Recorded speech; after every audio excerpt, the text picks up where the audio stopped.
Good morning to all my friends and family, and welcome to Jim's 5 a.m. Club. And I come to you this morning from Campbell's Cove. We're going to have an awesome sunrise. You can see the sun just shining off the windows there from the hotel, and I'll just move around to get a better view of this pending sunrise. And what we'll do is we'll do a walk and talk, and I'll chat to you about a book summary that I recently read and see if we can pick out of there a couple of pieces of information, a couple of gems that'll help us get through the day and allow us to live, learn and pass it on. The book that I'm going to discuss this morning, just briefly discuss, is called The Biology of Belief, and it's written by Bruce Lipton, and it's an interesting book which talks about some theories in terms of how humans have come into the world, and it basically talks a little bit about Darwinism and how Darwinism isn't necessarily all that relevant anymore, because science has been able to identify that instead of the survival of the fittest, it's more about the survival of the ones that cooperate and learn to fit in to their environments rather than the other way around. And the author says something which is really powerful, really interesting, and she talks about the importance of cooperation, to learn to cooperate, and that genes don't determine our development, but it's more about environment. So let's talk a little bit about the environment whilst we're indulging in this awesome sunrise. So The Biology of Belief, an interesting book. So it's all about cooperation, learning to cooperate. And the author talks about the human body, the brain, the mind, down to the cell level, and says that there is intelligence throughout our body, and from the moment we're conceived, interestingly enough, from the moment that we are conceived, we are reflections, we are mirrors of the environment in which we're growing up in. So even whilst we're in our mother's womb, what our parents, what our mother is going through, what she's thinking, how she sees the world, how she feels, is influencing our development, our growth and development, and the way that we will see the world as well. So what does this mean? Where does this lead us? This book basically talks about the importance of cooperating, embracing and fitting in to the environment around us, and not depending on genes, on what's been passed to us physically, but to open up our minds, our bodies, our spirits and everything to the environment, and to know that we are a membrane which passes through to the environment and receives from the environment all of the signals, all of the nurturing that we need in order to grow and develop and be who we are. So how's that our genes, what has been passed to us by our parents in terms of genes, doesn't have a significant impact on our capability, our potential. It's more about what we do or what is done to us. So it's powerful. It's a powerful concept because what it suggests and what it shows is that we can influence who we are, because we can program and we can unprogram. You know, because what's created via an environment rather than determinism, what we've absorbed, we can reabsorb or we can change. So let's go on. So we've made the point that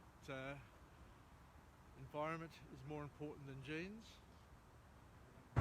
And the other important thing is that Bruce makes the point that we're stuck in the Newtonian view of the world, that we think that A leads to B, leads to C.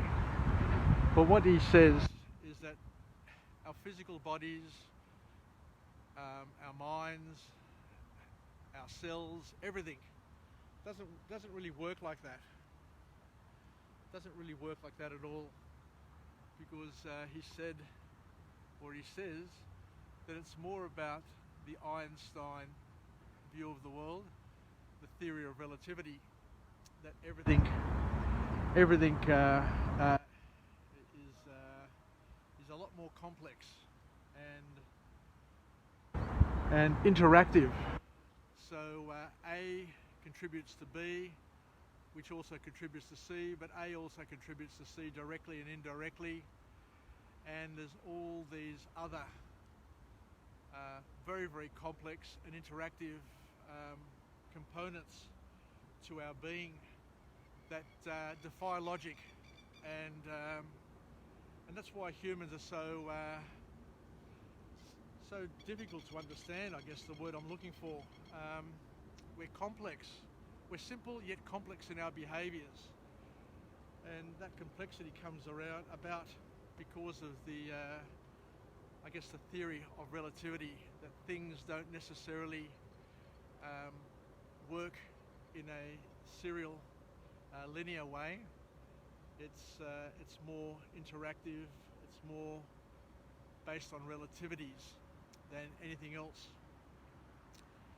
So there you go, so that's something new to understand about how we as humans grow, develop and evolve within our lives. And he also talks about the importance that the mind plays in our health, because the mind interacts with our cells, but he also says that our cells have their own intelligence. So the cells are receiving signals from the environment, the mind is receiving signals from the environment, but they're interacting with each other in a way which is spectacular and hard to explain, hard to understand, but it's based on the theory of relativity.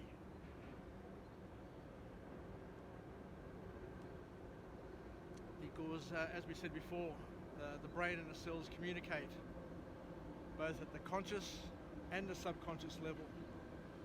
The conscious and the subconscious level, which in itself is quite spectacular, because we know that the subconscious is a powerful weapon and a powerful tool that we have available to us to help us grow, develop, and basically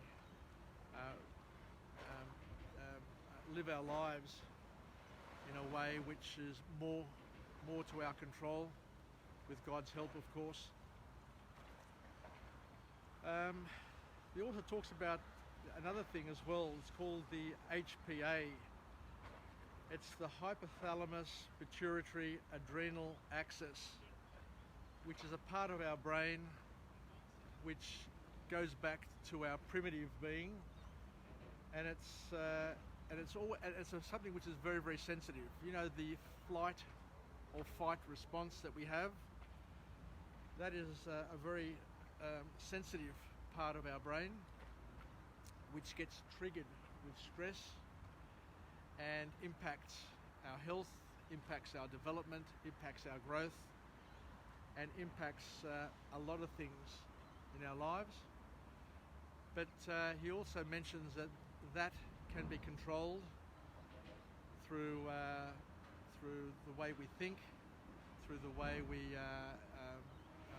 through our beliefs, and also through the way we fit into our environment.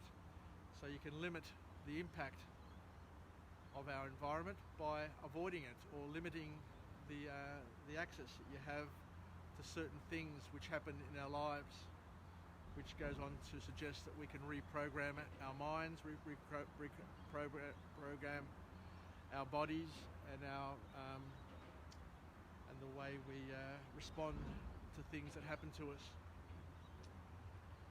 But the other important thing that the author comes up with is that parental behaviour will determine how we will think and act, and we are programmable.